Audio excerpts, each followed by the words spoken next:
Tezi dume haimpati kila mwanaume. Sio kwamba mwanaume katika umri wowote anaweza akapata changamoto ya tezi dume. Kila mwanaume ana tezi dume na tangu anapokuwa kijana anakuwa nayo, lakini inakuwa inaendelea kukua. Lakini anapofikisha miaka 40, tezi dume hii unakuta tayari imeshakuwa kiasi kwamba inakuwa tayari imevimba na kuziba mrija wa mkojo ama urethra.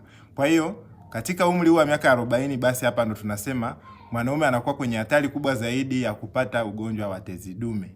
Kwa hiyo naomba niliweke sawa hili, kama wewe ulikuwa unahisi kama labda mwanaume wa miaka yote anaweza akapata changamoto hii, hapana.